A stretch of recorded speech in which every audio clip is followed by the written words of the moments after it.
Alright, so day one I was feeling surprisingly good, and I got this pack of German sausage, and I felt like I could read the ingredients enough to know that it was safe, but I still didn't tolerate it well.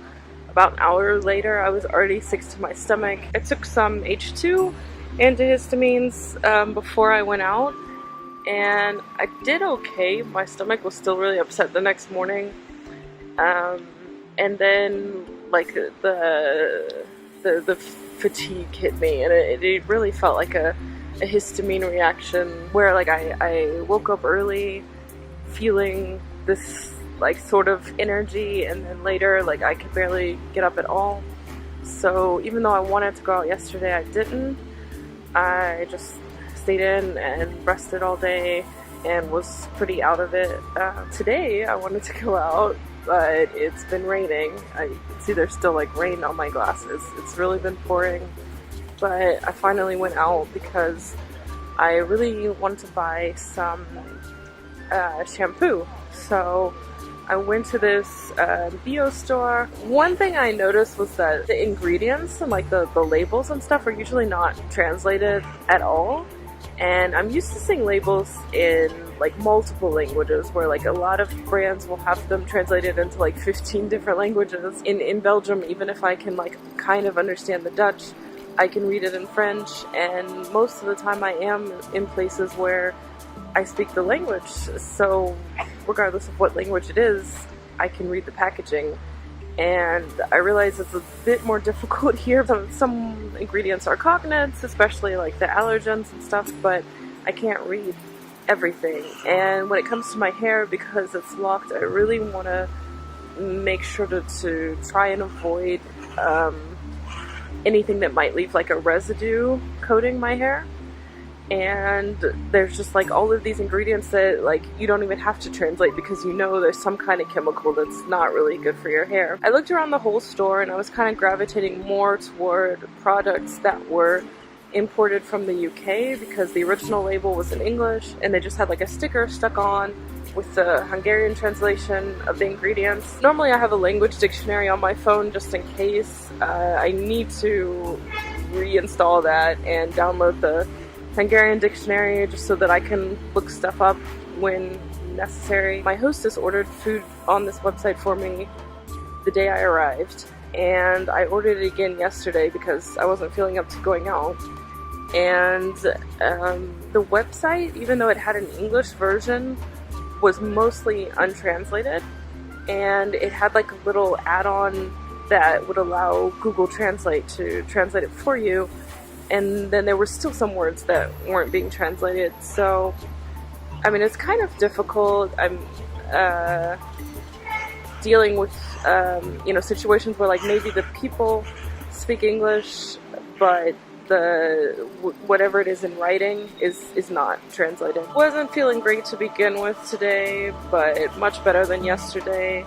Definitely worn out now after walking around, but right next to the bio store was Yves Rocher, which I know is supposed to be like really natural friendly, but I've never actually bought anything there because I just turn the bottle around and see all these ingredients. So I knew that they had a Lush, and I decided to go there. Ended up in this pedestrian area, a really nice part of town, and in the end I got a bunch of free samples. Which is good because honestly I don't have money to spend right now. So yeah, this is much better. Take the free samples, I can go wash my hair, yeah, and have money left over for food for the rest of the weekend. Also, when you look at Google Maps, it has that blue circle showing where you are, and then there's like this ray of light that shows which direction you're facing.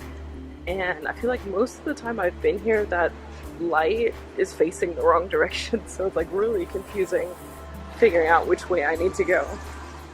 And I got the feeling in like 2 of the 3 shops I just went in that they were like watching me, like they felt that I was gonna steal something. And I don't know if people are like more suspicious because my hair is locked, But it was like really strange feeling like I was being watched. I mean, like I guess I'm lucky I don't deal with that every day, like on a normal basis, but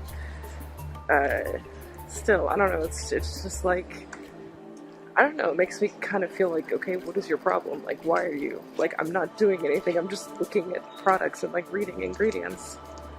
So as far as the language aspect, I haven't, like, I haven't really spoken at all. Even if there's a couple words I know that would fit in a situation, I'm like, you know, like barely even like mouthing them and like whispering, like, you know, there's no way anyone could hear me. But, you know, I just like obviously don't have that confidence yet. But I'm glad that I'm here because I'm definitely being exposed to stuff like just sitting in the bus and hearing people talking, hearing my hostess talking to herself, the ads on YouTube and Spotify. So, you know, so even though I'm not speaking the language at all and I understand like less than 1% probably, you know, I still feel the benefits of immersion by just by being here. And, you know, of course, like once I start to recognize words, I'll hear them in all of these places where, you know, I wouldn't have been able to pick them out before. So, yeah.